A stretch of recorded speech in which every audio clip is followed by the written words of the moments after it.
like to think that we're right on top of things, aren't we? We're in with it. We're jiggy with it. Oh no, are we? But we're a little bit late to this latest craze. Yeah, it's the Wordle craze. Some people have really gone onto it. What is Wordle, you ask? Well, it's an online game. Yeah. It's a word game, of course. And I think they give you 6 goes to get the word right, to guess the word. And this has just taken off right around the world.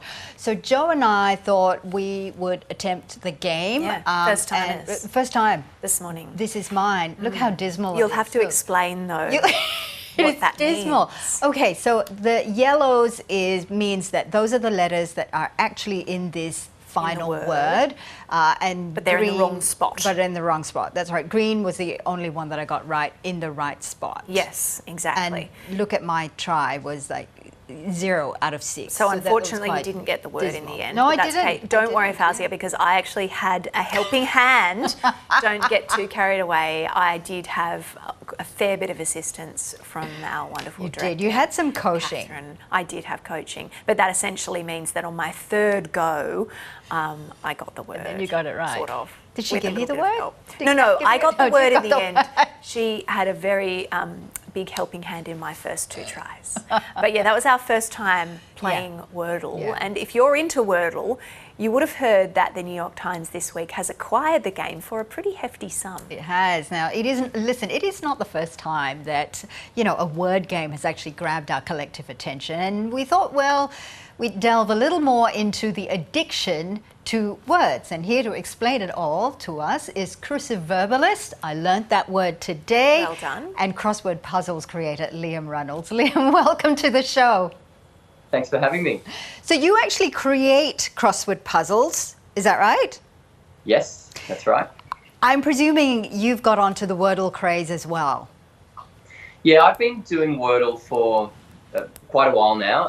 I'm on a bit of a winning streak. Are you? Right. Well, let's take a look at your score. I believe we've got your score today. Ooh. This is ridiculous. Oh, you got it on your 2nd go. Yeah, look, I got lucky. I haven't had a 2 in a while, but getting that first letter correct obviously helps a lot. Yeah. And I've had a lot of practice as well. So, yeah, not every day is a 2. I'm more of a 4 man. Still, it's much better than me. I got 0 out of 6, and that was my first go. But tell us about this addiction to word games. What do you think is behind it? Well, look, I think in Wordle's case, obviously the shareability is a big part of it. That sort of social side of it, telling people what you got and feeling part of a community. But word games obviously make you feel good when you get the answer right. So there's a bit of a dopamine hit, and that's addictive. But also they can be funny. They can have hidden meanings as well. Yeah. I know a lot of people treat the Wordle like it's almost a horoscope. And people say that the Wordle that appears on your birthday can determine your fate for the next 12 months. That is an obsession if I've ever heard one.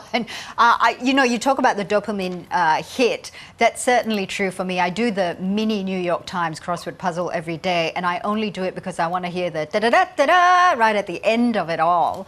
Yeah. What makes a good crossword puzzle? Well, like I mentioned before, certainly a bit of humour I think is important, and that's probably the difference between, say, a crossword and a Sudoku. It's pretty hard to sneak a joke into a Sudoku, but me and my crossword compiling friends definitely try to make things a little bit lighthearted. And some other examples of good crossword puzzles would be to try to use every letter, to give every letter at least an appearance in the grid. How do you actually create one, Liam? Do you start with a particular word, or do you start with a concept? Well, look, I used to do a lot of conceptual theme puzzles, and I sort of realised that was maybe a little bit self-indulgent and more for my amusement, partly because some people never even noticed the secret themes I used to put in. So now I keep it pretty simple. I just try to write good clues, and yes, I always probably start with a fun, good clue for one across, and then I go from there. I use software to help me as well, so that helps a bit. What about getting good at crossword puzzles or word games in general? I know that once you get the vowels down, you can kind of guess where the word is going or what the word is.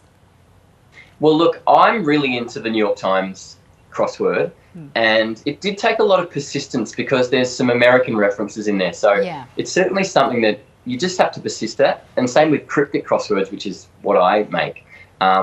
It takes a while, and you almost need a good mentor sometimes. And that's another great thing about crossword puzzles. You can do it with another person. It can be quite a social activity. I like to do it at the pub with my friends.